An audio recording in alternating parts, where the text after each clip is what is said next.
Người ta thường nói là Quảng Ngãi là miền đất núi ấn sông Trà, nơi nắng gió khắc nghiệt đã tôi luyện nên những bậc kiệt nhân của đất nước.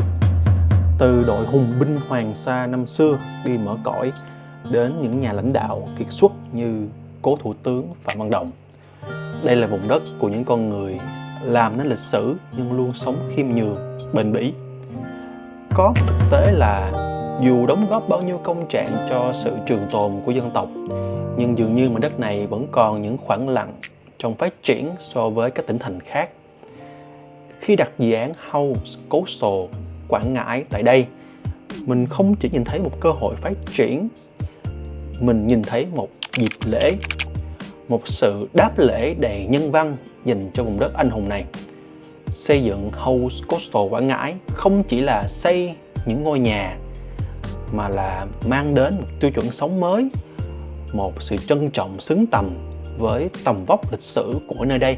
Đó là niềm tự hào của một người con làm nghề bất động sản, muốn đóng góp một viên gạch nhỏ để đền đáp lại nghĩa tình của miền Trung khúc ruột. Tối qua, khi mở bản đồ vệ tinh lên và nhìn thật kỹ vào size đất của House Coastal Quảng Ngãi, mình chợt nhận ra một điều kỳ diệu. Tổng thể khu đất này ba mặt giáp nước, uốn cong mềm mại theo dòng chảy và quay đầu thẳng ra biển, trông không khác gì một chú cá ông đang bơi ra biển. Ở Quảng Ngãi, cá ông không chỉ là sinh vật biển mà là vị thần hộ mệnh trong tâm linh của mỗi ngư dân. Một thế đất ôm nước mang hình hài của niềm tin và sự che chở. Đó là lý do hôm nay mình muốn cùng các bạn đi sâu hơn vào dự án này, không chỉ bằng những con số mà bằng cả cái hồn của vùng đất này.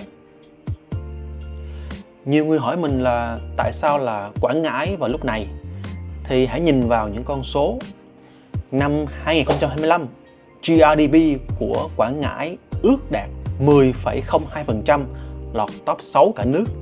Thu ngân sách vượt ngưỡng 35.000 tỷ đồng, ngang ngửa với các trung tâm kinh tế lớn. Chúng ta đang đứng trước một bản thiết kế cho tương lai đa cực theo quy hoạch của 2021-2030. House Coastal Quảng Ngãi nằm ngay điểm đến mặt tiền hành lang kinh tế chiến lược ven biển. Đây không phải là một dự án đơn lẻ, mà là hạt nhân tăng trưởng kinh tế dịch vụ mới, là trái tim của không gian đô thị hóa hiện đại kiểu mẫu tại đây. Điều mình tâm đắc nhất ở dự án House Coastal Quảng Ngãi chính là triết lý cài đặt lại thiên nhiên, reinstalling nature. Giữa một vùng đất đầy nắng gió, House Coastal Quảng Ngãi kiến tạo nên một cộng đồng Estuarium với hệ sinh thái đa dạng, từ rừng ngập mặn ven biển, rừng sông cho đến các dải cây bụi ven bờ. Hệ thống quản lý nước thông minh giữ lại lượng nước mưa và điều tiết theo thủy triều không chỉ giúp bảo tồn rừng mắm, rừng đước mà còn tạo ra môi trường sống bền vững. Đây chính là bất động sản xanh mà các nhà đầu tư quốc tế luôn tìm kiếm.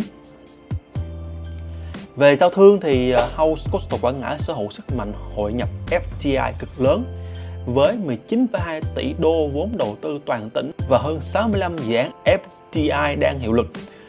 Nhu cầu về một không gian sống đẳng cấp cho chuyên gia và giới thượng lưu là cực kỳ cấp thiết. Nằm gần cảng Sa Kỳ, kết nối trực tiếp ra đảo Lý Sơn và các trục cao tốc huyết mạch. Đây chính là cửa ngõ để Quảng Ngãi vươn mình ra thế giới. House Coastal Quảng Ngãi không phải là một câu chuyện của những đợt sốt đất nhất thời. Nó là câu chuyện của vị trí, của văn hóa biển hàng trăm năm và của một tầm nhìn dài hạn. Một khu đất ôm nước mang hình dáng cá ông may mắn chắc chắn sẽ là nơi an cư và đầu tư bền vững.